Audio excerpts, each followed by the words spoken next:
Hello বন্ধুরা, কেমন আছো? আশা করি সবাই খুব ভালো আছো। এটা আমার প্রথম ব্লগ। আজকে হবে ইন্ট্রোডাকশান ব্লগ। আমি কি করি, কোথায় থাকি। আমি এই 1 মাস হলো নতুন ইউটিউব চ্যানেল খুলেছি এবং আমি খুবই নতুন, কিছুই জানি না।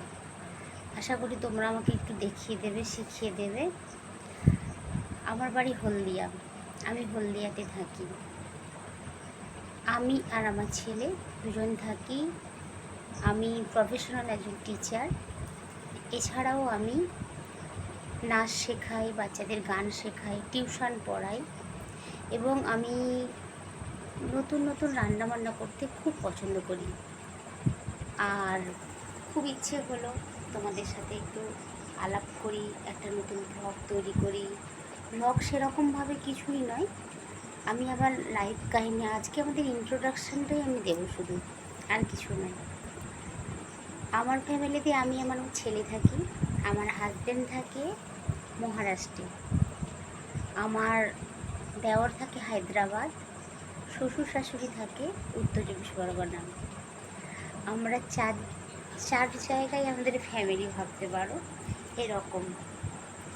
তো আজকে আর কি বলবো খুঁজেই পাচ্ছি না।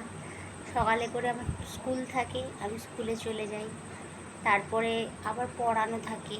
এখন মর্নিং স্কুল হচ্ছে বলে যেদিন যেদিন মর্নিং থাকে না, ডেতে স্কুল হয়, সকালে উঠে আমার কাজ আগে রান্নাবান্না, ছেলেকে তৈরি করা, তারপরে টিউশন পড়ানো, তারপরে তাড়াহুড়ো করে স্কুলে যাই, স্কুল থেকে এসে আবার পড়ানো থাকে, তারপরে সন্ধ্যাবেলা আবার ছেলেকে নিয়ে পড়তে বসাতে হয়, তারপরে রান্নাবান্না এটা ওটা করে যখন সময় পাই আমি ইউটিউব দেখি। আমার খুবই ভালো লাগে আর খুব ভ্লগ করতে ইচ্ছে হলো, তোমাদের সাথে বন্ধুত্ব করতে ইচ্ছে হলো, তোমাদের সাথে কথা বলতে ইচ্ছে হলো। জানি না আমার স্পিকিং পাওয়ার কেমন আছে, আমি তোমাদের সাথে কিভাবে কথা বলবো। আজ আপাতত তোমাদেরকে এইটুকুই বললাম। খুব ভালো থাকো, সবাই খুব ভালো থাকবে, আমিও ভালো আছি। তোমাদের সাথে কথা বলে আমার আরও ভালো লাগলো। ঠিক আছে, আবার পরের দিন নতুন একটা ব্লগ নিয়ে আমি তোমাদের সাথে আসবো। টাটা।